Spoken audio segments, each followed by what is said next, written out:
It's destroyed, shattered my life. Everything can point back to this event.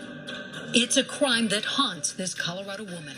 Did you have a romantic relationship with him? I've known him twice, and he raped me. No. But the man convicted in her case got himself off the sex offender registry. And he's not alone. Denver 7's Jacqueline Allen found hundreds of names are removed from the registry each year. Well, tonight she's talking to prosecutors who call this a legal loophole that needs to be closed. Something needs to change. Something really needs to change. This is Jacqueline Allen. I'm a reporter with Denver 7. No comment. We'd like to tell your side of the story. So can you talk to us about... So these are pictures of myself and my family when I was 14 years old. I was just a kid. In the album of Amy Stallon's life, Cheerleading tryouts here. these are her before photos. I can see the sparkle. Before it happened. So I know for sure this was before. Before everything changed.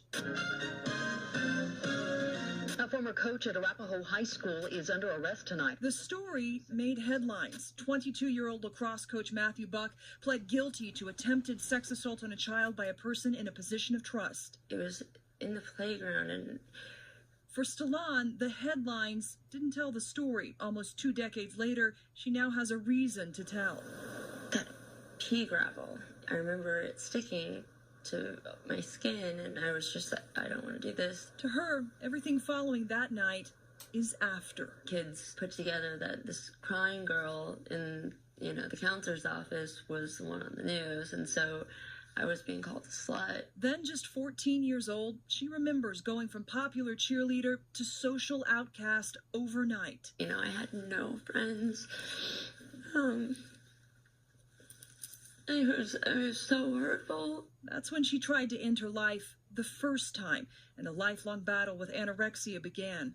These are the after. I think about dying every day.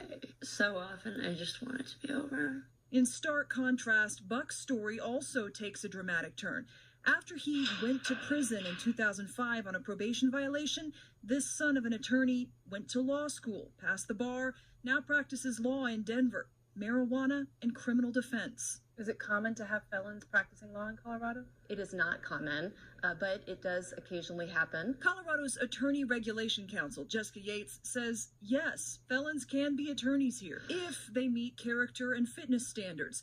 Records obtained by Denver 7 from a recent court transcript show Buck downplayed his conviction to the bar, stating he was involved in a romantic relationship with a high school student. Did you have a romantic relationship with him? I've known him twice, and he raped me. No. Mr. Buck was admitted in 2011. Former Attorney Regulation Counsel John Gleason says the bar admission system in 2011 was dramatically different. His office took over shortly after, implementing a more thorough investigative process. Without a doubt, there would be a much greater level of scrutiny on his application. So Buck became an attorney, but still a registered sex offender, until a phone call last year. This was the last thing I was expecting, and didn't know that it was possible. Buck filed a motion to deregister. I just think it was probably a loophole that was inadvertently created by the legislature. Former Denver DA Mitch Morrissey says under Colorado law, certain sex offenses must stay on the registry for life. But Buck pled down to attempted child sex assault, eligible for deregistration after 10 years. Do you think they need to close that loophole? I think they should. Denver 7 found hundreds of sex offenders deregister every year in Colorado. Hi, Matt. This is Jacqueline Allen. I'm a reporter with Denver 7. No comment. We'd like to tell your side of the story. So can you talk to us about... And while Matthew Buck would not talk to us, defense attorney Christopher Decker says many sex offenders have been targeted because of registries, and their constitutionality is now being challenged. Society is beginning to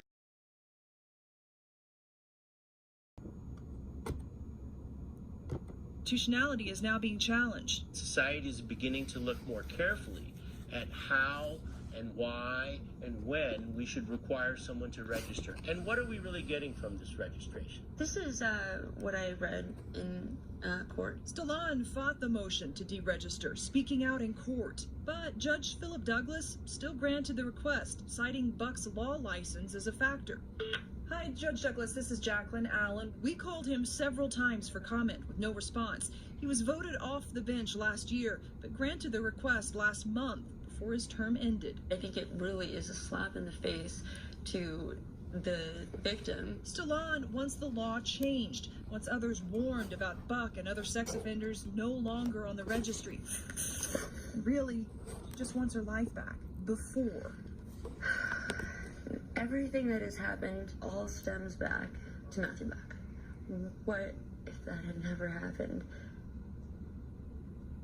So how often are judges granting these motions to deregister? We checked in the 18th Judicial District where this happened, and the majority are granted. Last year, of the 23 filed, 14 were granted, only 7 were denied, and 2 are still waiting for hearings. That is shocking. It is shocking. I think most all of us had no idea that such a loophole existed. And these crimes have such an impact on these victims. Absolutely. Obviously, yes. Thank you, Jacqueline.